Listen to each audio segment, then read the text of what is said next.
Bienvenidos a la clase virtual de exterior de ovino. El objetivo de la clase es que el alumno conozca las diferentes regiones que componen el exterior ovino y valore su importancia en la producción ovina. Esta clase se evaluará con el trabajo práctico número 12. Los ovinos pertenecen al suborden Ruminantiae, la familia Bovidae, la subfamilia Caprinae, el género Ovis y la especie Ovis orientalis, que es el conocido muflón salvaje. Como subespecie tenemos el Ovis orientalis aries, Linneo 1758, que sí señores es nuestra oveja doméstica. Recordando las zonas de explotación ovina, tenemos la región patagónica, tiene un 67% de las existencias, donde predomina la raza merino en el norte y corriedal en el sur. Tenemos la región pampeana con un 11% de las existencias, donde están las razas Lincoln, Romain Mars, corriedal, Hampshire Down. Y por último tenemos la región mesopotámica, que ocupa un 10% de la existencia, figura en verde en el mapa, y donde tenemos las razas Corriedale, Robert Match, Ideal y Hampshire Down. En el extremo noroeste, donde predominan las razas criollas y cruzas de Corriedale, con solo un 5% de existencia.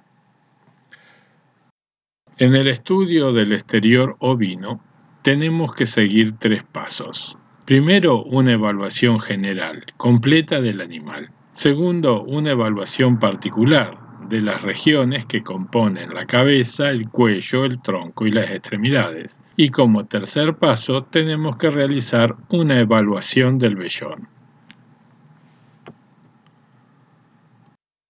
En la evaluación general del animal, consideramos al individuo como un todo. Desde una distancia de 10 metros determinamos, primero, el estado general. Es el aspecto del animal que se manifiesta por la vivacidad, el vigor, el tipo de movimiento, la posición de las orejas, el brillo y la expresión de la mirada. Después vamos a evaluar la alzada, que es la distancia entre la pendiente posterior de la cruz y el suelo, figura como la línea 1 en amarillo. La profundidad del tórax, distancia entre la pendiente posterior de la cruz y el esternón, debe ser adecuada ya que da un buen espacio para alojar los órganos internos y da un buen tamaño de costillas en el biotipo carnicero. Determina en parte la superficie corporal correlacionada positivamente con la producción lanera. Es la línea 2 que figura en la foto. La longitud de los miembros es la distancia entre el esternón y el suelo. Indica la capacidad para la marcha y la actitud para el salto o servicio. Es la línea 3. El largo del cuerpo es la distancia entre el encuentro y la punta de nalga, o observando la distancia entre la implantación del cuello y la cola. Es la línea 4. El ancho de tórax es la distancia tomada detrás de las paletas. Es la línea 5. El ancho de cadera o de grupa es la separación entre las puntas de cadera. Representa la amplitud del canal del parto y la facilidad para parir. Es la línea 6. El largo de cadera es la distancia entre la punta de cadera y la tuberosidad isquiática. Otro punto que tenemos que tener en cuenta en esta evaluación general son los aplomos. De su corrección depende el buen sustento del animal, su capacidad de marcha y su actitud para el servicio. Los desplazamientos deben ser sueltos y ágiles.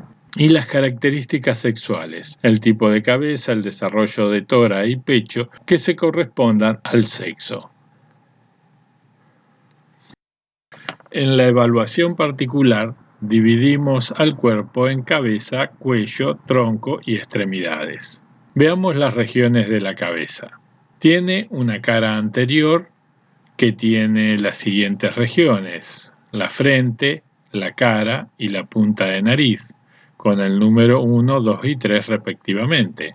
Tiene una cara posterior con el mentón, las fauces y la quijada, el 4, el 5 y el 6. Una cara inferior donde se encuentra la boca y los labios, el 8 y el 9 respectivamente.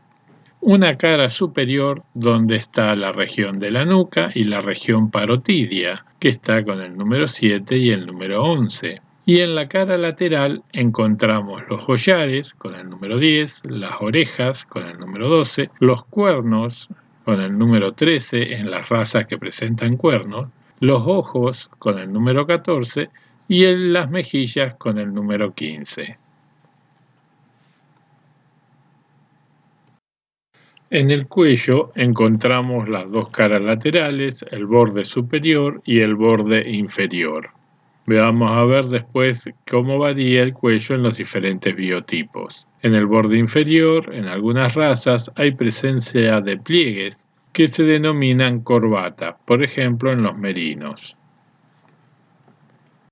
En el tronco tenemos una cara superior con las regiones de la cruz, dorso, lomo y grupa, 1, 2, 3 y 4 respectivamente. Una cara inferior con la región de la axila, el vientre y la región inguinal. En el vientre está el prepucio y la región inguinal está el escroto y la ubre. Una cara anterior donde se encuentra el pecho con el número 9 y una cara lateral donde tenemos la paleta con el número 10, el costillar con el número 11, el flanco con el número 12 y la punta de cadera con el número 13. A diferencia de otras especies, la paleta y la punta de cadera se describen en la cara lateral del tronco. En la cara posterior del tronco tenemos la cola, el ano y la vulva en la hembra, con los números 1, 2 y 3 respectivamente. En el miembro anterior tenemos numerado de dorsal hacia ventral el encuentro, el brazo, el codo, el antebrazo, la rodilla, la caña, el nudo, los pichicos, la cuartilla y la pezuña. En el miembro posterior tenemos numerados también de dorsal a ventral la nalga, el muslo, la babilla, la pierna, el garrón, la caña, el nudo, la cuartilla, los pichicos y las pezuñas. El tercer paso es la evaluación del vellón. ¿Pero qué es el vellón? Desde el punto de vista biológico es la producción de fibras de un ovino durante un año de crecimiento, con impurezas naturales, suarda, y agregados del medio externo, vegetales, tierra, etc. Desde el punto de vista zootécnico o comercial, se conoce con el nombre lana vellón al vellón biológico menos las lanas de las regiones de la barriga, las garras de la frente, la quijada y el copete. La parte más valiosa es la que proviene de la región del cogote, el costillar, la paleta, el lomo y los cuartos. La mecha son fibras que se encuentran agrupadas, dadas por el entrelazamiento que ejercen las fibras, ondas y la suarda. Es considerada como la unidad estructural del vellón. ¿Qué vamos a evaluar? Primero, el tipo de vellón, si es cerrado, abierto o semiabierto. El tipo de mecha, si es cilíndrica, cuadrada o troncocónica. Dentro del vellón puede haber diferentes tipos de fibra.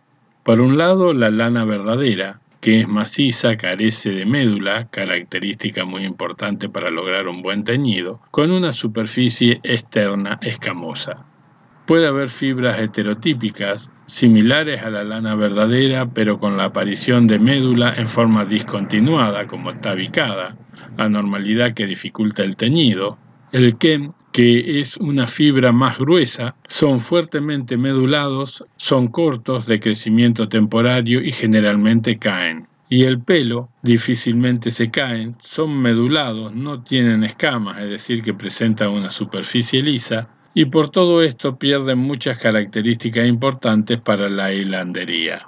Otro factor que es importante en la producción ovina es la densidad, que es el número de fibras por unidad de superficie. Esto depende mucho de la raza. Por ejemplo, la merino tiene 60.000 fibras por pulgadas cuadradas. Otro factor que también es importante es el largo de la fibra de un año de crecimiento. característica racial de alta heredabilidad. Es importante para definir a qué sector de la industria estará destinada la lana. Para el peinado, del que finalmente se obtienen tejidos finos, se usan fibras más largas de 7 a 8 centímetros. Para el cardado, para tejidos como fieltros, frazadas, mantas, se utiliza un largo menor a 7 centímetros. La finura es otro factor que determina el precio y que dictará el destino final de la fibra en la industria. Por ejemplo, en las merinos tiene 20 micras de diámetro, mientras que en la Lincoln tiene 35 micras de diámetro. Aquí vemos los tipos de vellón: el cerrado, el semiabierto y el abierto. La diferencia está entre la separación de las mechas. En el cerrado las mechas están juntas, mientras que en el abierto están bien separadas. Por ejemplo, el merino y el Lincoln, respectivamente. Y el semiabierto está entre ambas. Aquí pueden ver los tipos de mecha: la cuadrada, las cilíndricas y las troncocónicas. Aquí vemos cómo se abre el vellón para su inspección, los lugares de inspección, que son en el brazo, en el costillar y en la grupa, y el lugar de muestreo de lana, cuando hay que hacer estudios más técnicos, como pueden ser medir el diámetro, o medir la densidad, o medir el largo de la hebra. A modo de repaso, los ovinos son heterodontes incompletos y difidontes. Presentan al año 2 dientes de adultos, a los 2 años 4 dientes, a los 3 años 6 dientes, a los 4 años 8 dientes y a los 5 o 6 años rasan o nivelan la dentadura. Las líneas de aplomo no difieren en general con las otras especies que hemos visto anteriormente. El miembro anterior, visto de frente, la línea sale del encuentro y va a caer verticalmente entre medio de las pezuñas, con las rodillas ligeramente desviadas hacia medial, de la misma manera que sucede en el bovino. En el miembro anterior, visto de lateral, se tiran dos líneas de aplomo, uno desde el codo, que divide el miembro en dos partes iguales hasta el nudo, va a caer por detrás de los talones, y la otra línea que sale del encuentro y va a caer por delante de la pezuña. Visto desde atrás, las líneas de aplomo son verticales al piso y tienen que dividir al garrón y a la caña en dos partes iguales. Y visto de lateral, son líneas verticales al piso que pasa tangencial al garrón y a la caña. Ahora vamos a ver algunos defectos de aplomo. En primer lugar, un cerrado de rodilla. Y en segundo lugar, un izquierdo. Aquí vemos un corvo, fíjense en la rodilla, y un sentado de nudo o castrón. En este caso, arriba y a la izquierda, un abierto de atrás, arriba y a la derecha, un cerrado de atrás, y abajo al medio, un cerrado de garrones. Aquí a la izquierda encontramos un sentado de garrones y a la derecha un parado de garrones. En los ovinos encontramos algunas características que son indeseables. Dentro de las mismas tenemos, por ejemplo, los defectos bucales, como el pronatismo, cuando los incisivos están por delante del rodete dentario, el braquinatismo, cuando los incisivos se encuentran por detrás del rodete dentario, y los dientes apiñados, cuando el maxilar inferior no tiene la suficiente capacidad para permitir el desarrollo de las piezas dentales.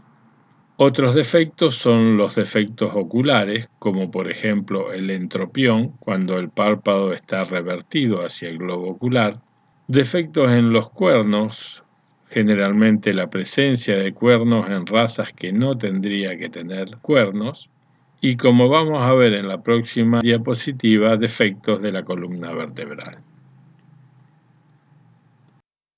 Veamos los defectos de la columna vertebral. Normalmente las regiones de la cara superior del tronco forman una línea con leves ondulaciones casi paralela al suelo. Estas ondulaciones son más marcadas en las razas laneras que en las carniceras. Si las ondulaciones son muy acentuadas, son un defecto por indicar debilidad constitucional, provocar defectuosa locomoción y falta de actitud para el salto. De las tres que ya vimos en las otras especies, como son lordosis, sifosis y escoliosis, en el ovino se agregan dos más. Una, la cruz muy elevada respecto al lomo, en las razas laneras la cruz más convexa, y el lomo ligeramente más cóncavo, y la grupa más caída que en las razas carniceras. Y la cruz baja con respecto a la grupa, donde la línea es oblicua respecto al suelo con pendiente hacia la cabeza. No es un problema de columna, sino de desarrollo con un crecimiento menor en los miembros anteriores respecto a los posteriores. Veamos los biotipos productivos en ovinos. Los biotipos agrupan a las razas según su producción descollante, ya sea lana, carne, leche, piel o carne lana, dando mayor importancia durante la selección al producto que identifica al biotipo.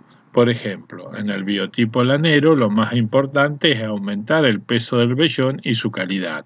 Para el biotipo carnicero es importante la precocidad y el desarrollo de las masas musculares. El biotipo lanero posee los valores relativos más altos en piel, mayor superficie igual a mayor producción de lana, y en hueso para soportar el peso del vellón y las largas caminatas en procura de alimento, comunes en la Patagonia y en otras regiones semiáridas. El biotipo carnicero, en cambio, supera a los otros en la producción de carne. El biotipo lechero tiene mayor desarrollo de órganos internos para atender los requerimientos nutricionales de la producción láctea, dándole un vientre más voluminoso.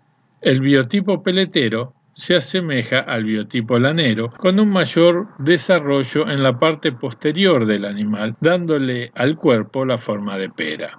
Las razas de biotipo lanero se adaptan bien a los campos de las zonas marginales, mientras que las razas de los biotipos carnicero y lechero, para atender sus altos requerimientos, necesitan campos de buena calidad. Aquí les dejo la bibliografía utilizada. Muchas gracias por escucharme y ver este video. Debajo está mi mail por si tienen alguna duda o alguna consulta.